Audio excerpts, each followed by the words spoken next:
So, welcome to Northern Powerhouses, our business success stories series of interviews, where we discuss with local business leaders their backgrounds, their successes and challenges, and what's really driving them forwards. And this morning, I'm delighted that we have with us Scott Holt, who's director at Best in Class. So, firstly, Scott, thanks for spending a bit of time with us. If you'd like to introduce yourself, Best in Class, what you do, and how you help people, that would be wonderful. Yeah, amazing. Thank you for having me, first of all. You're very So, welcome. yeah, as you said, my name is Scott Holt, and I'm one of the directors at Best in Class, which is an education recruitment company. Yeah, we're based in Bradford in West Yorkshire, and we specifically look after all educational supply needs from a cleaner right up until a head teacher. We set the business up in late 2022, Yep. so we're relatively new as a business, but we worked in this industry for a combined total of approximately 16 years. So there's myself Yep. and Sophie, she's my co-director. And yeah, we worked in this line of industry beforehand, and we just had that drive and passion to be like, we actually think things we could do differently ourselves, what we could Brilliant. change, what we like, and what we don't like. And yeah, Best in Class was born. And from there, we've just gone from strength to strength, really. Brilliant. We're one of the only education providers based in Bradford. So Yeah. that's our unique selling point right from the beginning. Yes. So yeah, we've grown that just in Bradford, not tried to take over the world immediately. We're just taking it step by step. And then Great. we just opened our Leeds office in September of last year. Yep. So that's now a work in progress. Leeds is where the main hub of the other education providers are. So now Yep. we're in amongst those guys. We're just trying to make our name and keep that brand that we've got of being best in class. Brilliant. Brilliant. Well, before we sort of go back and sort of look at the development of the business, one thing I'm interested in is you founded the business in sort of 2020, started 2022, so post COVID, and I'm Yeah. interested, if I may, just ask sort of what did you learn? So you're able to say, right, that's gone, but the world is new in terms of how people do businesses, and what advantages do you think you've had of not having be able to start with that gone, but with all the new developments of technology like the ones we're using right now? How has that helped you, would you say? Yeah, I mean, I think especially in our line of work, I think the effects of COVID are still being felt. I don't think they've been fully recognized or Yes. even registered. Children in school, they're probably, if not the most affected during COVID. Yes.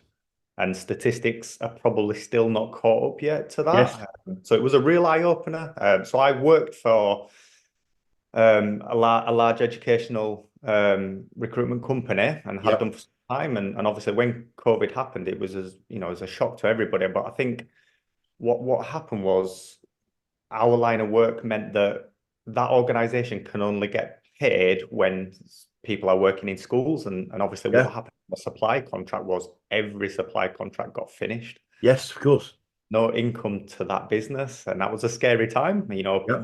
We had meetings 3 months down the line about moving down to being paid 4 days a week, um, no commission paid, which obviously is a luxury, Yeah. but at the end of the day, that's what we were. You work towards that commission, so it was a real eye opener about wow, how does this work when something like this happens? And then obviously Yeah. I was the first port of call to all of my candidates that weren't in work. So I became almost like a life coach to those Yeah. people. Yeah. I was struggling myself, but then having to keep a Yeah. brave on for 60, 70 people that I had working every week for me that had zero work now and struggling to Yes. do it. So I think what I came away from that was, wow, if this happens again, how can I have some control over it where I'm not being left where I may not have an income myself? How do I Great. have some control where I'm better prepared for candidates and have the answers and at Yeah. least can play a part? So that was a real turning point to be like, I think I should do this now. And obviously when Yeah. COVID had gone, it was a little bit like that's you've got to take a chance Yeah. moment. And in my head, I was like, it can't happen again this quick. Yeah. So Yeah. yeah, we sort of plunged into it head Brilliant. first. Brilliant. So going back to growing up and things, is this a sort of thing you foresaw yourself doing, or did you have another Uh, route plan, do you think? I don't think it is in a specific job. Anybody No. that wants to go into sales and recruitment as a child has I can't imagine that. Yeah, they've not had a happy childhood if that's what. But no, I think the part that has come away with me is dealing with people, the Yeah, people. That was always something I envisaged. So when I was young, I played a good level of football. Went on a few trials. I was down in Brighton for a little bit when I was 16, and then it didn't work out. Obviously, that's the nature of that beast. But in yes, that, I sort of always thought I wanted to maybe work with children in football, do some sort of coaching, always being hands-on, working with people. So, I mean, that element of it, yeah, I think the interpersonal skill side of me has always been there. yeah, I've always been able to be around peers comfortably. And then when I was 18, I joined the British Army. right. So, yeah, that was a real, again, wake-up call. So that was back in 2003. So when I signed up, everything was okay. There's Right. no wars happening. Yeah, yeah, And then when I was in training, basic training, obviously 2003, we were all aware that they invaded Iraq. So yeah. yeah, I was sent out to Iraq as an 18-year-old boy, Wow, which was a real eye-opener for me. wow. But I absolutely loved it. I think, being 18, I think you're invincible a little bit. Yeah, I'd had no family, yeah, apart from my own family, I had no dependents or yeah. anything. My mum was scared to death, but Of course. I Yeah, absolutely loved it. brilliant. It was the making of me.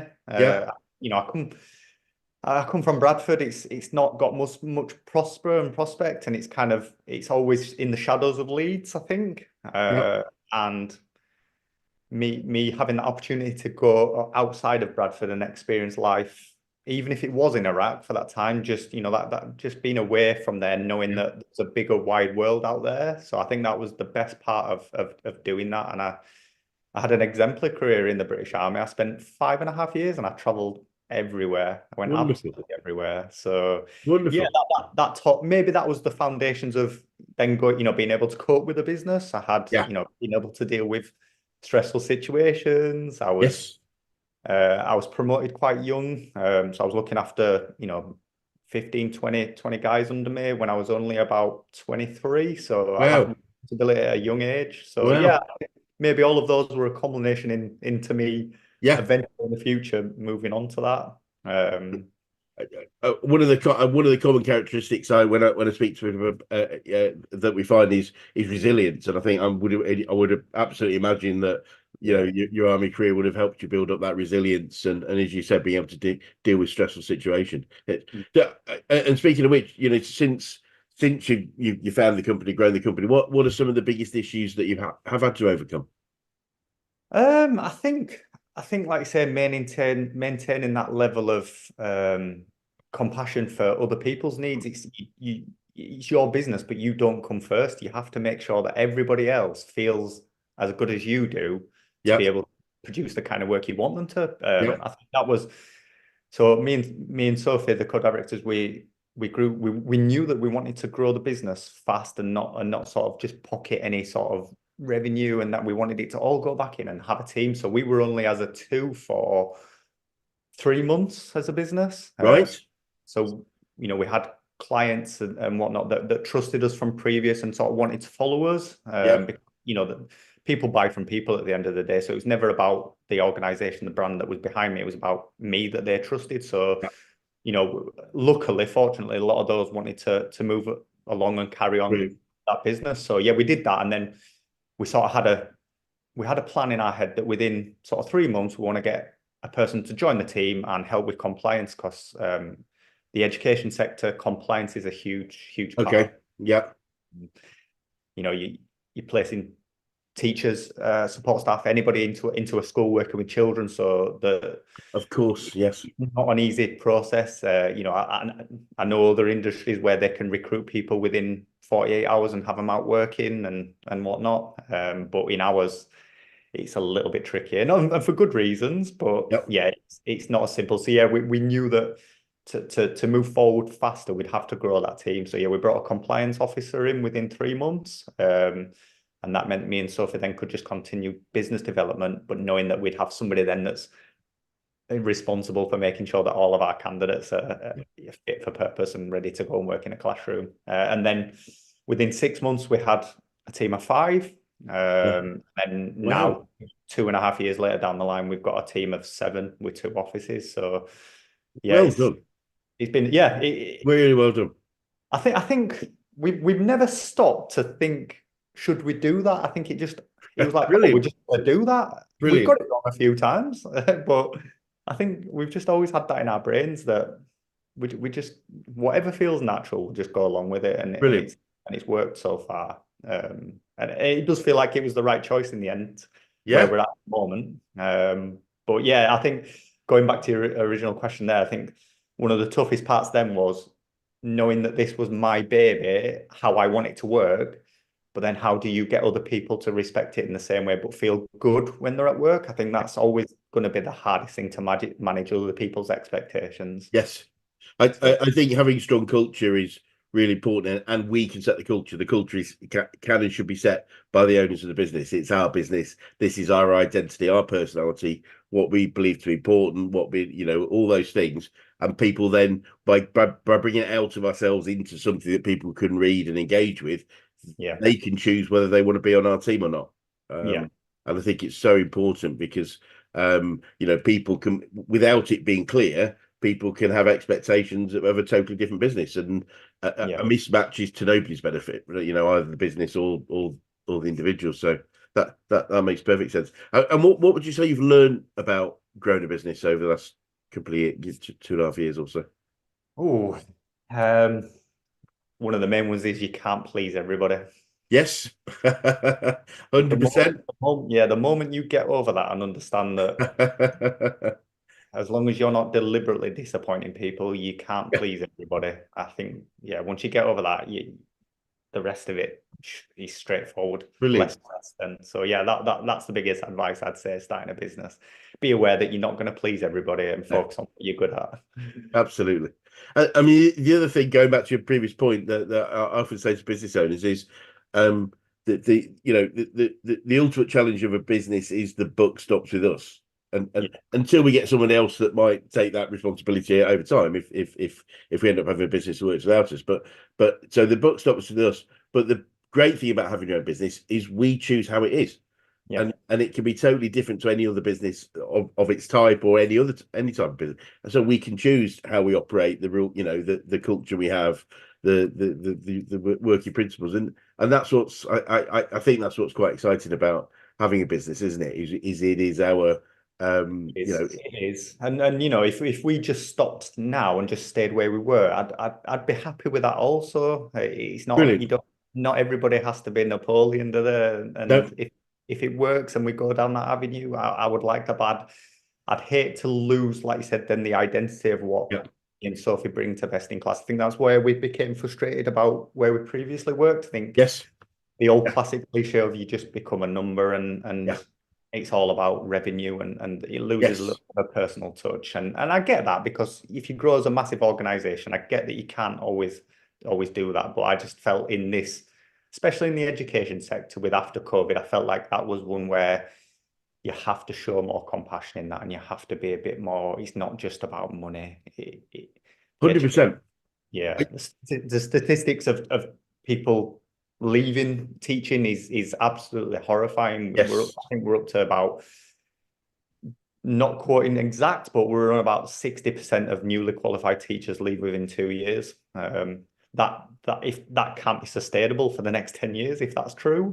yeah, And obviously being a supply agency, you get tarnished a little bit. I think they just see that as being a bit of a money for old rope, that, and you're conning. But there's we're trying to push that as being, use it as a stepping stone to gain permanent employment. Don't, people jump into a job too quickly as a teacher maybe, and it might not be the right thing. So yeah, if we can try and use them to navigate, maybe work in a few schools and then go to a permanent job where they're happy and maybe they yeah, stay in education longer. I think that's, and I want to work with those people. I don't want brilliant. people just willing to take a salary at the end of the day and to just do nothing. Yes.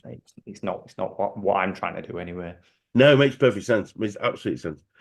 Um, and I think we're a business coaching organisation. So I'm just keen to know who the best coaches you've worked with, whether that's business, sport, life in general? Obviously, you've had a sporting background too. So, who are the people who have the most influence on you? Yeah, that's a tough question because you go to different points of your life. I've had a Yeah, colourful background. yeah. After the army, just going sidetracking there, after the army, I went and worked as a youth offending team in Bradford Crown Court. Oh well, So well. that, yeah, dealing with adults at first and then juveniles that are, in a custodial environment. And that's a real sad path to see Yes, people going down at such a young age, looking at long sentences. So my job then was to try and engage with those people and then see alternatives to custody to put forward to judges and whatnot and how great. they can be used rather than just sending them to prison. So yeah, I mean that was a great. I absolutely loved that job. I did that for 7 years. Wow. The pay was terrible. I had a really good team, and I think that was the best. I think that's what I took away from that. I think I had such a good team, and when you come from their mentors and whatnot, I had a great mentor there at the time, and just their ability to relate to anybody in any situation just made, I took loads from that, being calm. We had people that were looking at very, very lengthy sentences for some horrible offences. And Yes, if you have that mindset of, well, I'm just going to act this way to them, you're going to get a terrible response. yes, And at the end of the day, we weren't judges or higher powers above, so it's not our job to do that. We were there to yeah, do alternatives to custody. How can that yes, how can that best be used? And it wasn't always the case. Custody sometimes, that has to happen, but there's a lot of people with mental illnesses that are just being put in custodial environments and they're just going to keep yes, cycling that from a very young age. yes, So that was, that again, that was one of the reasons why I wanted to move into education recruitment then as well. I'd seen a lot of young people that had veered off on the wrong track, and I thought I had my sister was a teacher at the time, and she dealt with vulnerable children, and I kind of just thought, well,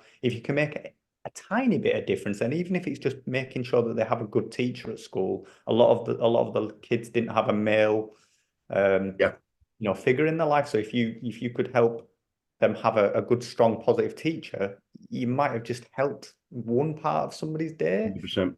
You just never know. But yeah, I think that was I never wanted to go into sales where you were selling a car, something like that. I just felt that there's no real value in the end of that. I think Yeah, I just thought in my head, I've got young children, so I thought at the end of the day, if I could go in with it as, would I like this person to teach my children? Yes. Okay. Well, that's brilliant. me doing a small service for Bradford. Again, I'm quite. I've got a lot of respect for Bradford. It's it goes against. It gets a lot of gripe sometimes, and it's not always Yes, warranted. Not a lot of people have a good start in Bradford, yeah, so it needs all the help it can get. brilliant, brilliant. Yeah, I guess it does, as you say, sort of live a little bit in the shadow leads, doesn't it? In many ways. It Uh, does. It but does. but And no, I, it's and I understand it as well. I totally get it. But there's a lot of good people still in Bradford, there's and loads of it's great not. people. It's an amazing city. It's got amazing architecture as well, which is sort of It really has. And obviously, the City of Culture win for 2025 should, that should only be a healthy boost for Bradford. I think yes, it needs some regeneration and some good stuff said about it for once. yeah, yeah. No, I completely agree. And But yeah, I mean, no, going just on the role model wise, that was one. yes, I had a really good officer in the British Army that yep, was, just again, just being able to cope under stressful situations, just watching those people. I'd always watch people and then take things away rather yep, than just jumping in and being like, "This is my yep, way." So people I always watched were people that just remained calm under any situation at all. And obviously there were some very hairy situations yes, in out in Iraq. But yeah, I think just being able to be calm, take a minute, think, and then that sets the precedence for people around you. Then if you're calm, people look for a leader naturally. If they don't have yes, leadership within them, they will look for a leader.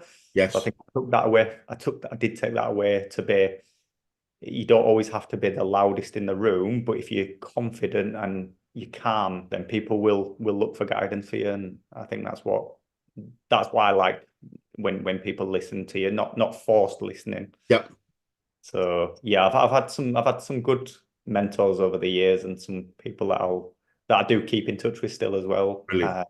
And hopefully in years to come there might be somebody saying that about me. Yeah.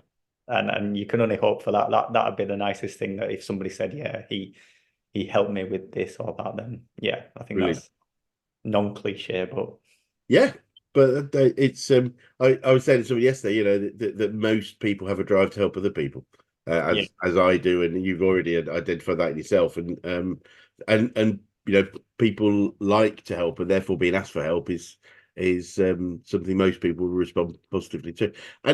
And from whether it's from your mentors or just for business in general, are there any favorite quotes or sayings that you find yourself using a lot? ooh. Do you know what? I'm going to put my co-director Sophie on this one. It's so we obviously everything that we do is tracked and logged on our CRM system, and everything has to Yep. be looked at. And Sophie came with the quote: "If it's not tracked, it's not fact." And I think it's Oh, something we say a lot, because people will claim they've done something, I or like that. yeah, if it's not tracked, it's not fact. It's not fact. I like that. Thank you. I'll borrow. I'll Yeah. use that one. I like to collect them from him. No, that's really interesting. I'm very much there's a great there's a great little book we've got called Execute Without Drama, and it's all about effective tracking, effective reporting, sharing that information across an organization so everybody knows how everyone's getting on. And it's amazing how many organizations don't have enough management information to be able to run a business. And the analogy is you wouldn't jump into your car if you didn't know how much fuel you've got, at what speed Yeah. you were going, what the temperature of the engine was. And yet many businesses run without that. If it's not tracked, it's not fact. Thank you. I might use that this afternoon. Yeah, it's not the greatest of quotes. I don't think you're going to put William Shakespeare next to it The like that. short ones are the best. Yeah, Short it's ones very are the best. appropriate for what we do. It Yeah, really is. absolutely. No, I mean one of my favourites that I picked up from doing these interviews. This go back a couple of years was don't look backwards because we're not going in that direction. Short and sweet. Short, Definitely. sweet, but says it all in my opinion. And Scott, I'm keen to know what you've learned about yourself. You've had a really fascinating career, not just in the last couple of years, but all the way through. Yeah. But what have you learned about yourself?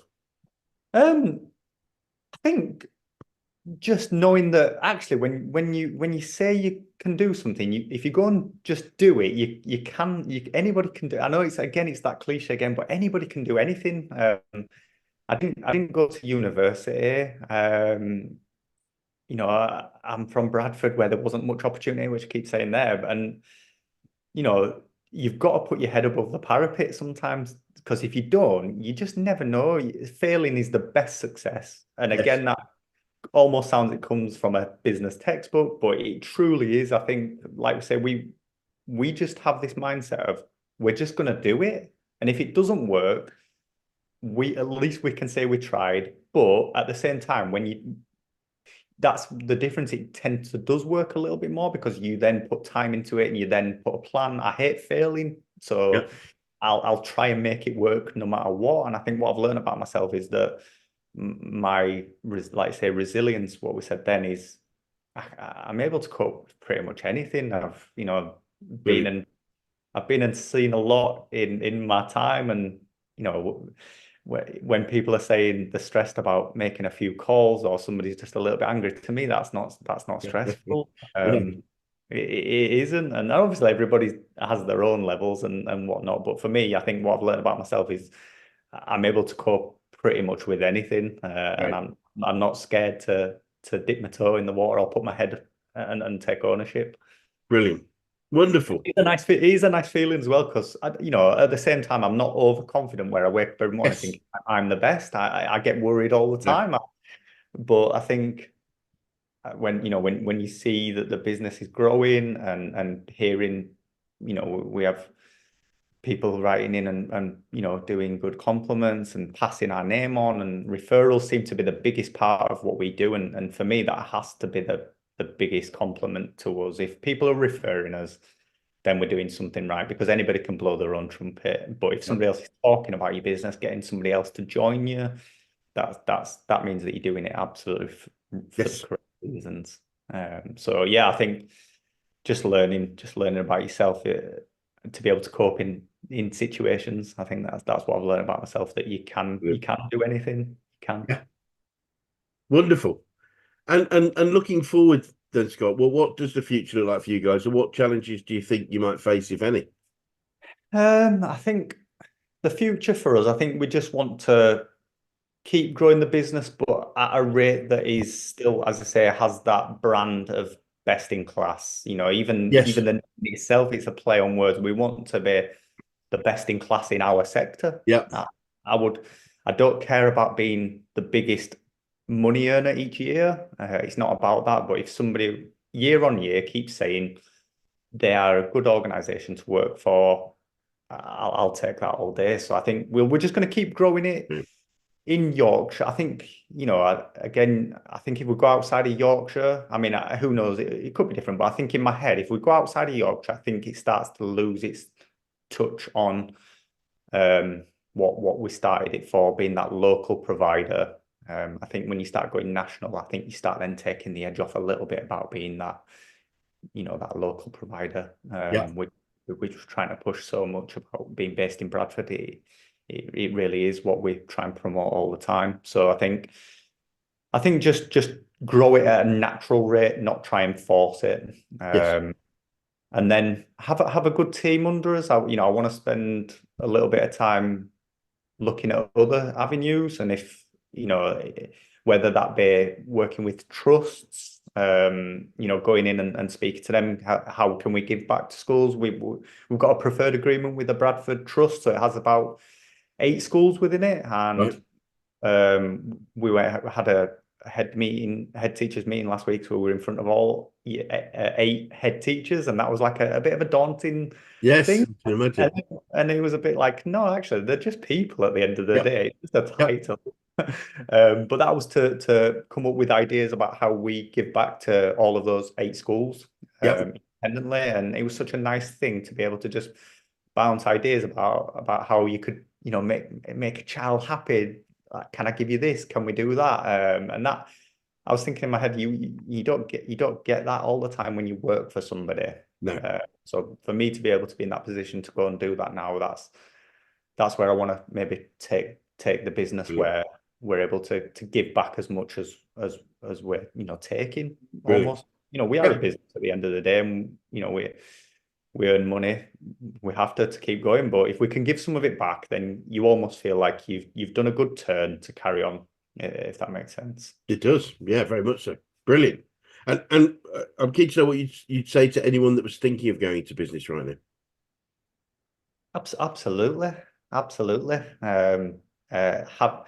I think to just start any business is difficult. I think you've almost got to have that. You've got to love something first. I think you've got to find what your niche is, Yes. and I think if you own a business and you don't enjoy that line of work, that's a poor business in my eyes.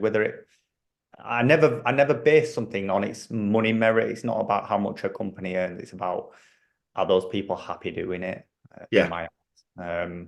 So I would say to anybody, if they're good at their job and they work for somebody and they're thinking about starting it, I would say absolutely yes. But Brilliant. what I would say is research, Yeah. research. Find how you're going to stand out, and then, like I said, just be willing to put your head above the parapet, and just go for it. So for us, as I say, we keep doing it day by day, and you take a few shots. Yep.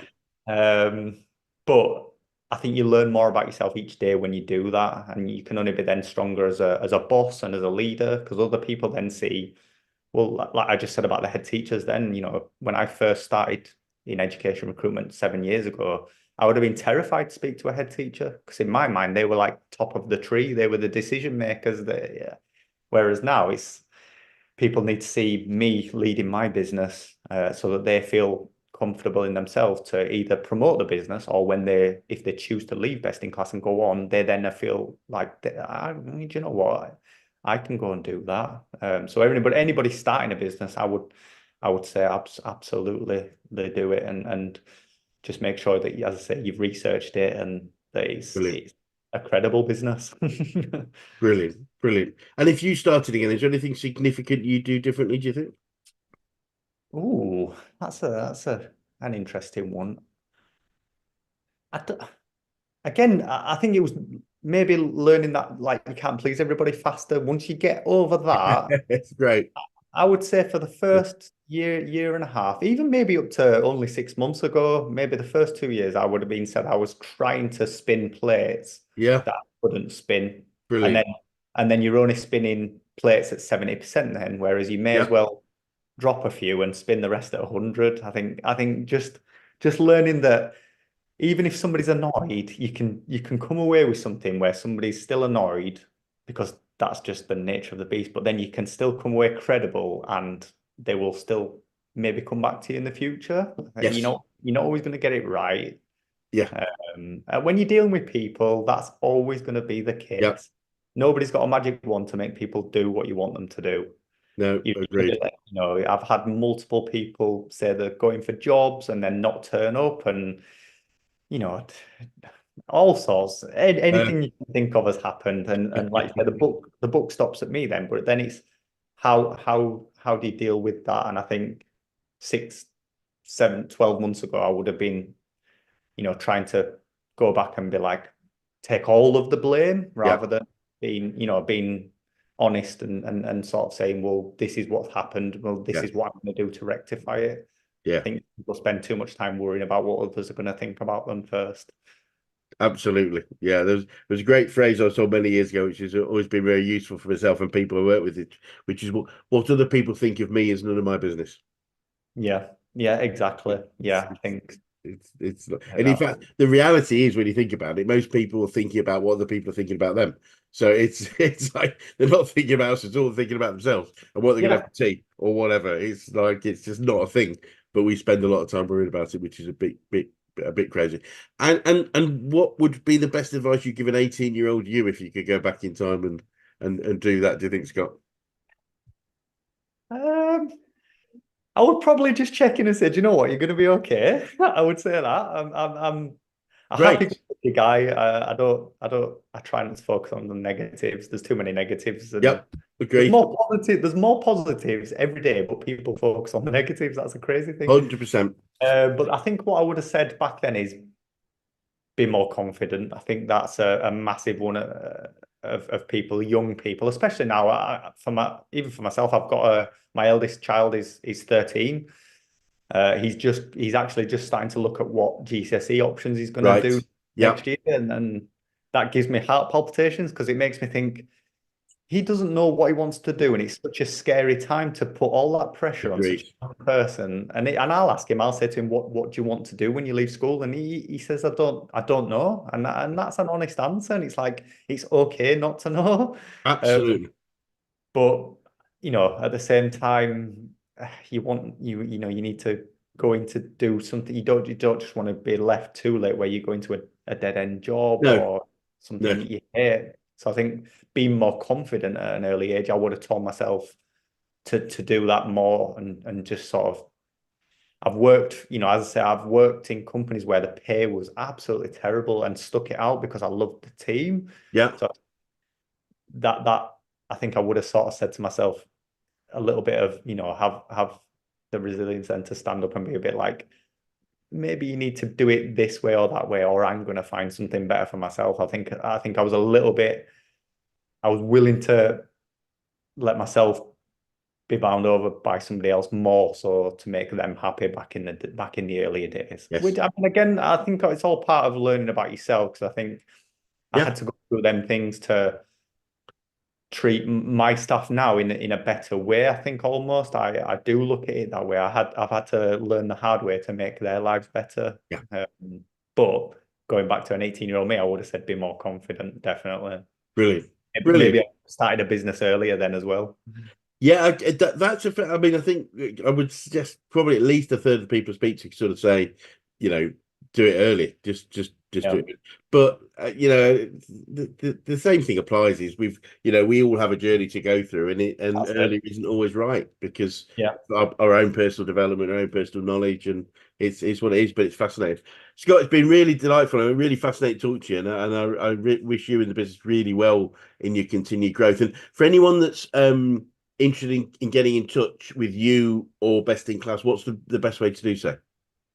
Yeah, so as I said, more locally, we just look after Leeds and Bradford. Yep. So you can look for best in class education recruitment, or you can contact Bradford 01274 086 053, or Leeds 0113 322 7158. Happy to speak to anybody about anything within education. Brilliant. Well, Scott, it'd be great to swing by another 6, 12 months, just see what the next stage of development are with you guys. And in the meantime, though, thank you so much for your time today. Amazing. No, thank you so much for your time. It's been a pleasure actually and refreshing. So yeah, I'd love to catch up with you again in the future. And yeah, I appreciate you taking time with me as well. Brilliant. Yeah. Thank you.